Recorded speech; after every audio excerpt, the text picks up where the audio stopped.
Alléluia,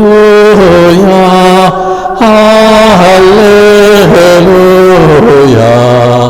Alléluia.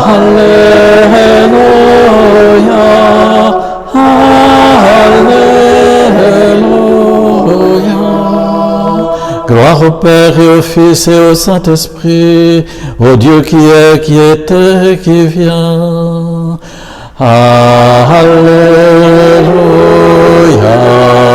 Alléluia, Alléluia, Alléluia.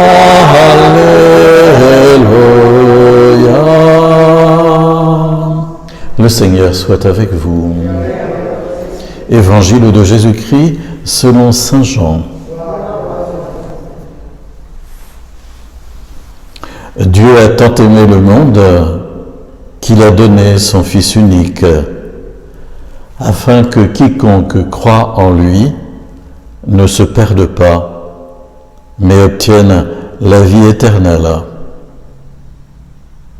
Car Dieu a envoyé son Fils dans le monde, non pas pour juger le monde, mais pour que par lui, le monde soit sauvé. Celui qui croit en lui échappe au jugement. Celui qui ne croit pas est déjà jugé du fait qu'il n'a pas cru au nom du Fils unique de Dieu.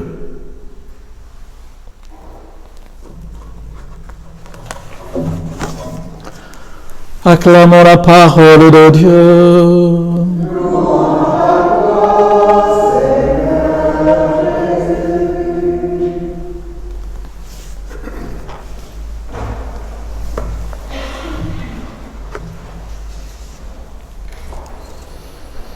Nous avons entendu à l'instant 3 passages très brefs de la Bible et évidemment pour célébrer la fête de la Trinité on ne sait pas très bien quel texte choisir dans les Écritures parce que le mot Trinité c'est un mot théologique qui a été forgé après, sans doute au IVe siècle.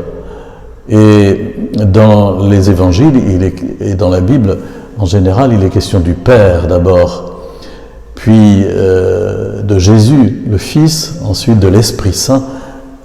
Mais vous comprenez bien, c'est diffus dans l'ensemble de l'Écriture et il n'y a pas de passage biblique qui traite en tant que tel de la Trinité. Donc on a entendu 3 passages de la Bible. Le premier est tiré de l'Ancien Testament et c'est au livre de l'Exode où Moïse est en communication avec Dieu et lui demande de lui faire voir son visage et Dieu lui dit non, on ne peut me voir que de dos. C'est curieux comme conception, mais en même temps Dieu va révéler à Moïse son nom.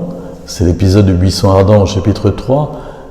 Elle lui donne ce nom Yahvé en hébreu, 4 lettres qui sont pour les Hébreux, pour les Juifs, tellement sacrées qu'ils ne veulent pas les prononcer, ils ne veulent même pas les vocaliser, et donc ils les ont remplacés par le mot Seigneur. Voilà, Adonai, Seigneur. Et ce mot hébreu se traduit « je suis qui je suis qui je serai au futur si on veut ». Mais voilà, ça veut dire que Dieu est l'être par excellence, celui par qui tout existe. Il est Dieu. Mais voilà, on ne va pas plus loin que cela dans l'Ancien Testament. Et lorsque Jésus survient, les Juifs ne sont pas en possibilité d'imaginer que quelqu'un puisse être appelé fils de Dieu au sens strict du terme. Qu'on puisse dire d'un certain nombre de gens, tu es vraiment un enfant de Dieu, ça c'était concevable, mais que Jésus puisse dire que Dieu est son Père et qu'il est le Fils, ça a dépassé évidemment les capacités de compréhension du peuple juif, et c'est d'ailleurs la raison pour laquelle on a voulu tuer Jésus pour blasphème. Et au moment de sa passion, quand il est arrêté devant Caïphe et les grands prêtres, on lui pose la question « Es-tu le Fils de Dieu, le Fils du béni ?» Et Jésus répond « Je le suis » ou encore « C'est toi qui le dis ». C'est ce qu'il dira à Pilate, qui lui posera un peu la même question « C'est toi qui le dis ». Mais voilà, on entre là dans une nouvelle étape de la révélation qui est tout à fait décisive, où Jésus se dit le Fils, et il appelle Dieu Père, Papa, d'un mot tout à fait simple, qui était le mot employé par l'enfant et l'adolescent pour s'adresser à son Père, et il nous dit qu'on peut en faire autant, ce qui était là encore une sorte de seuil bien plus important qu'autrefois. Il nous dit qu'on peut en faire autant et il nous donne une prière qui commence par ce mot-là, Père, Abba, notre Père. Pas mon Père, notre Père. Il nous fait parler au sens collectif et communautaire. Et puis Jésus va dire fortement qu'il est envoyé par le Père et que vraiment ce qu'il dit, c'est parce que le Père lui a dit de le dire. Ce qu'il fait, c'est parce que le Père lui a montré et lui a demandé de le faire. Et il dira des choses du genre « Le Père et moi, nous sommes un ». Ou encore « Qui me voit, voit le Père ». Des paroles fortes, donc, où Jésus fait comprendre qu'il y a une véritable communion entre le Père et lui, et une sorte d'unité profonde que nous avons peine à imaginer, et qui fait que lui, Jésus le Fils, il est vraiment soumis au Père et uni au Père totalement. Donc on ne peut pas parler de Jésus sans parler du Père. On ne peut pas dire simplement que Jésus est simplement prophète, par exemple, ou un grand sage. Ça, en termes chrétiens, ça n'a pas de sens. Jésus a dit qu'il était le Fils du Père envoyé par le Père et qu'il venait révéler le Père. Et qu'en lui, on voyait le Père. Et puis ensuite, Jésus, après sa résurrection, va s'effacer pour laisser place à l'Esprit Saint. Et il va dire quelque temps avant son ascension, je vais envoyer sur vous l'Esprit Saint que le Père a promis. Et Jésus disparaît visiblement de notre perspective pour laisser place à l'Esprit qui, lui, nous est intérieur, qui n'est pas à côté de nous, mais qui nous est intérieur et qui nous anime de l'intérieur, et précisément par lequel nous pouvons, en reprenant les mots du Fils, s'adresser au Père. Vous voyez, au fond, la révélation, elle a eu un sens descendant. Le Père a fait une première révélation dans l'Ancien Testament, puis il a envoyé son Fils, et le Fils a envoyé l'Esprit. Et pour nous, c'est un sens ascendant qui est tout à fait complémentaire, c'est-à-dire que c'est dans l'Esprit Saint que nous pouvons reprendre les paroles du Fils pour nous adresser au Père, ce qui est la conclusion de la célébration de l'Eucharistie. Par lui, avec lui et en lui, Jésus, à toi, Dieu le Père Tout-Puissant, tout honneur et toute gloire pour les siècles des siècles. Alors nous sommes sans cesse à l'intérieur de ce mystère de la Trinité. On s'en aperçoit peut-être pas, mais on baigne dedans constamment, forcément. Et dès qu'on se met à prier, par exemple, et à dire Notre Père, c'est parce que l'Esprit nous habite.